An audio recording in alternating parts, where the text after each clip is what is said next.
Hello and welcome to another episode of the Classical Republican. Today we are reading another selection from the Cosmopolitanism of Nations, called Neither Pacifism Nor Terror, Considerations on the Paris Commune and the French National Assembly, 1871. So, just a quick context here.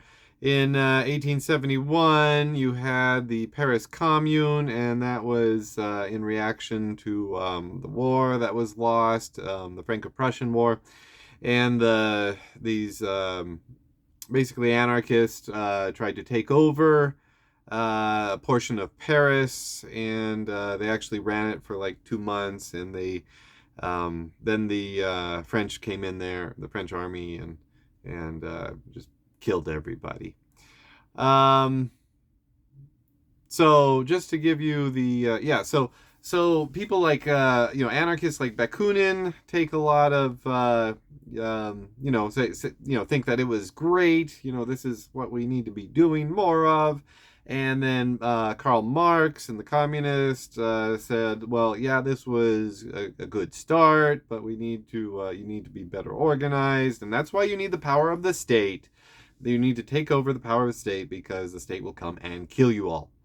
And then you have Mazzini, Republican, who thought that this was just a terrible thing.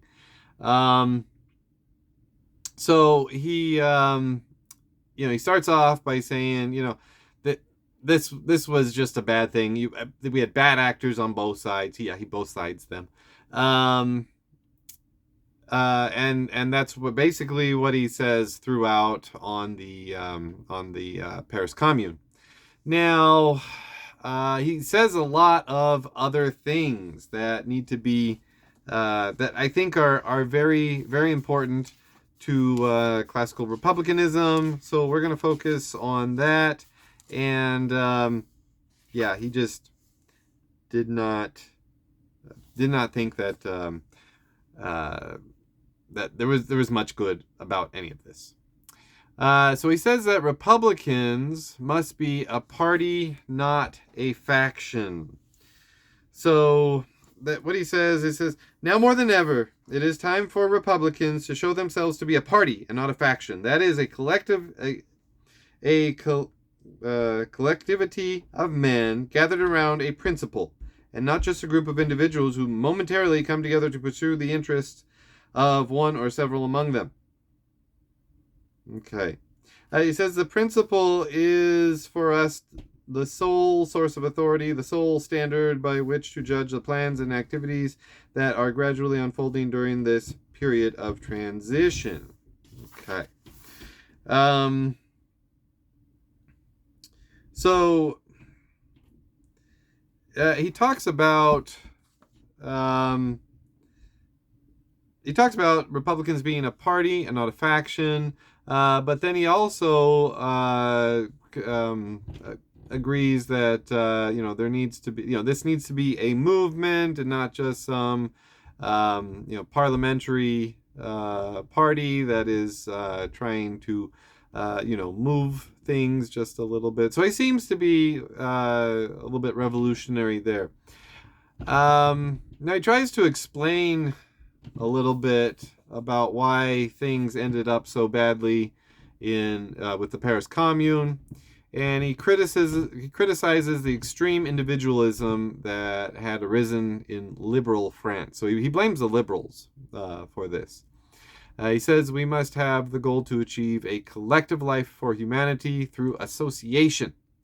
Okay, so associations, this isn't things, he's talking about civil society, and not just the state, but the state comes into it later. He criticizes a class consciousness which will tear apart a nation, and then criticizes the middle class for exploiting workers and not doing their duty to educate them and improve the lot of the workers, by creating a nation of free and equal people. And then he talks about he kind of goes off on a little bit of a tangent here. I mean, this whole piece is kind of all over the place, but it's very good. He says in international affairs for Italy, he makes 4 points. Number 1, policies should be guided by long-term, not short-term goals. 2, policies should be based on goals which unite people rather than monetary interests. Number 3, materialism must not dominate. Number 4, too much mistrust of innovative ideas. Okay, he's like, and even, he's an old man at this time, and maybe he's getting a little stodgy, but he's, he's very critical that you have these new ideas, and the more conservative elements of society are very mistrustful, and they say, oh, that's just utopian, and that's just that's going to destroy our society. And he's like, hey, we need to improve things. Then he gives a list at the end of common wants of the working class and Republicans. Basically the Republican ideology is going to help the working class. And he says they both want, number 1, unity of the nation. Number 2, national education. Number 3, right to vote and have their interests represented. He says, right now they have, the working class is represented, but not by people, and this is 1871, but not by people who really understand them. Number 4, a national militia. So, having a standing army, but then also having these militias that are made up of common people, and that is a very classically Republican thing. Number 5, local self-government that allows people to express their freedom but does not hurt national unity. Local and then this is really interesting. Local leaders or representatives should appoint national representatives. So yeah, so you have your. So I guess that's kind of going back to the mixed regime, and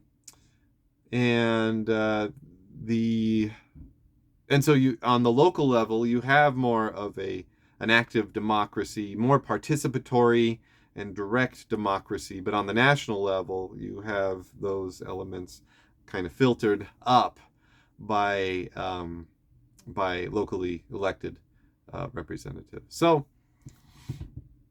So that's all it says about that issue right there. I wish he would have expounded upon that. That's really an interesting regime element that I wish he would have expounded upon a bit more, because he really doesn't go on, and at times it seems like he doesn't really support the idea of the mixed regime, but this is very mixed regime-y right here.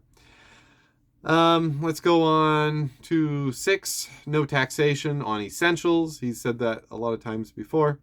And number 7, unite capital and labor by ending wage labor for associated labor. Now he goes into more detail on that in the duties of man, and so he talks about how you shouldn't have you should have something like what we would call unions. He calls associations, and